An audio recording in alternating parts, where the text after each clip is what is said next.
कर्नाटक के मैंगलुरु में अपनी जर्नी को कंटिन्यू करते हुए सेकंड डे मैं आया हूँ ज्योति सर्कल पर एक रेस्टोरेंट, गणेश कृपा प्योर वेजिटेरियन रेस्टोरेंट में।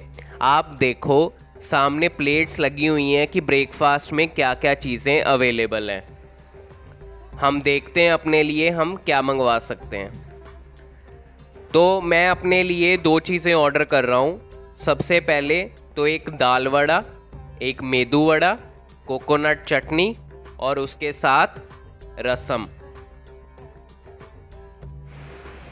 मैं खाना खाते खाते नोटिस कर रहा हूँ कि बहुत सारे लोगों ने अपने लिए नीर डोसा भी मंगवाया है सांबर के साथ। तो दाल वड़ा इंडिया में खाया जाता है और मेदू वड़ा जो कि एक फ्राइड आइटम है, साउथ इंडिया के साथ साथ श्रीलंका में भी खाया जाना पसंद किया जाता है। तो मैं इसको फिनिश करता हूँ और फिर मैं अपने लिए मंगवाता हूँ एक नीर डोसा।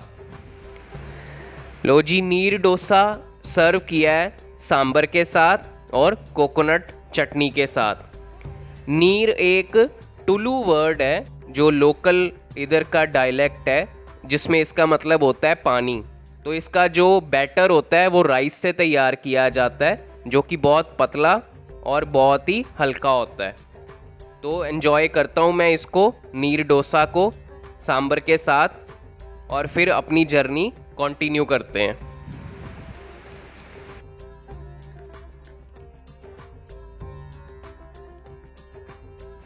ब्रेकफास्ट करने के बाद मैं आया हूँ ओल्ड मैंगलुरु पोर्ट पे।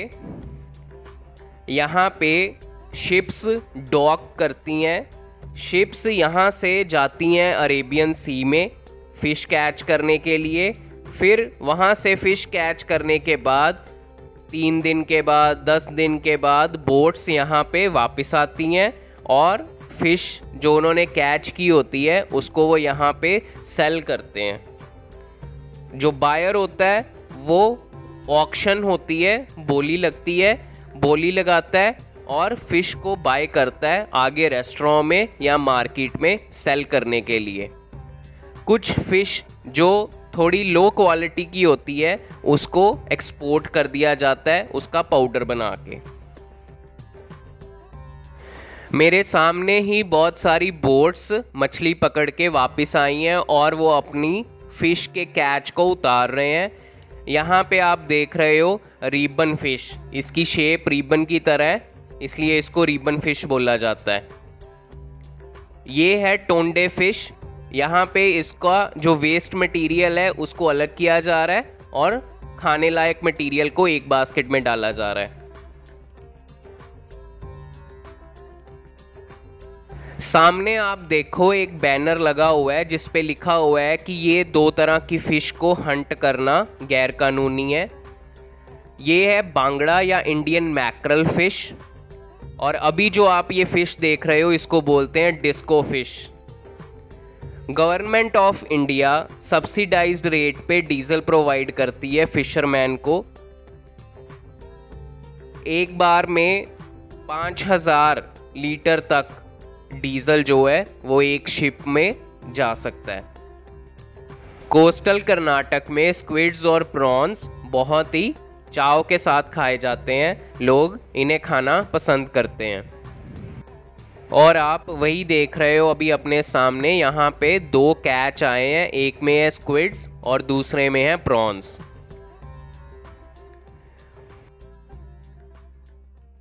आप देखो शिप के स्टोरेज एरिया से फ़िश जो कलेक्ट करके बास्केट में रखी हुई है उसको अभी शिप के डेक पे लाया जा रहा है। फिर इसको यहाँ दूसरी बास्केट्स में सेल करने के लिए यहाँ प्लेस किया जाएगा जिसमें इसकी ऑक्शन होगी। इस बंदरगाह पर कम से कम 500 से ज़्यादा छोटी बड़ी बोट्स या शिप्स डॉक हैं।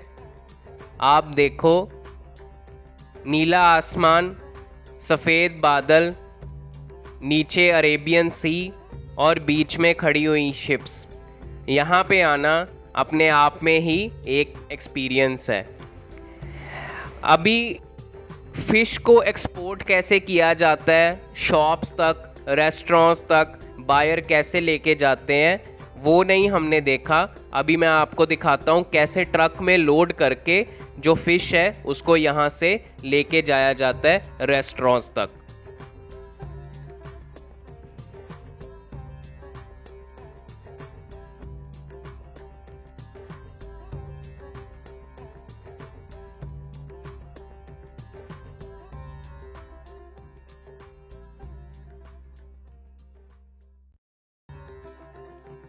बंदरगाह को टुलू लैंग्वेज में धक्के बोलते हैं और धक्के पोर्ट से मैं जा रहा हूँ बैंगर पोर्ट तक। मेरा मन था बोट में ट्रैवल करने का।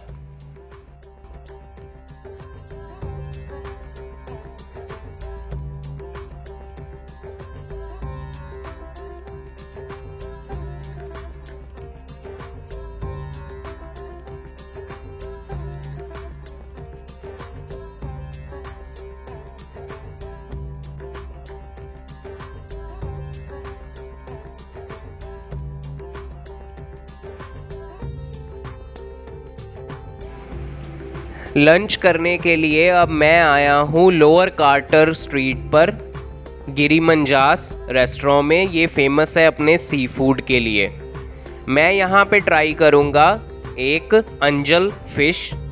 अंजल फ़िश बहुत ही फेमस है गिरिमंजास रेस्टोरेंट की। प्राइस इसका थोड़ा हायर साइड पे है बट मुझे सी फूड ट्राई करना था तो मैं अंजल फ़िश को ट्राई कर रहा हूँ।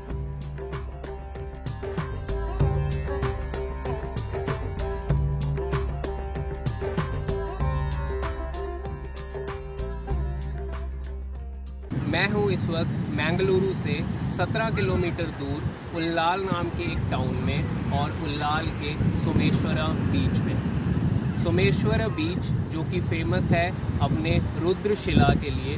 रुद्र यानी शिव, शिला माने पत्थर। आप मेरे पीछे देख सकते हैं रुद्र शिला यानी कि बड़े बड़े पत्थर है और ये बीच फेमस है अपने बड़े बड़े पत्थरों के लिए, अपने सनसेट के लिए।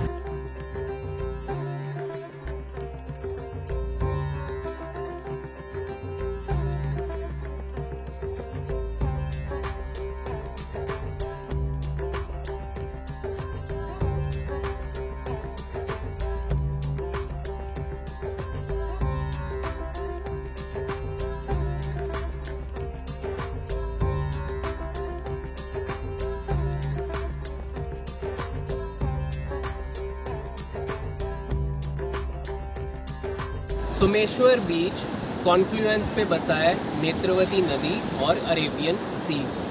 नेत्रवती नदी और अरेबियन सी यहाँ पे आपस में मिलते हैं। सोमेश्वर बीच पे परशुराम भगवान ने शिव जी की तपस्या की, इसलिए भी ये बीच फेमस है। आज का दिन हमने बिताया, स्टार्टिंग की हमने वेज साउथ इंडियन फूड के साथ। उसके बाद गिरिमंजास में मैंने अंजल फ़िश ट्राई की। उसके बाद मैं आया हूँ यहाँ पे सोमेश्वर बीच पे। इस वीडियो को हम यहीं ख़त्म करते हैं और मिलते हैं हम अपने अगले वीडियो में, जिसमें हम एक्सप्लोर करेंगे कर्नाटक की और बहुत सारी जगह।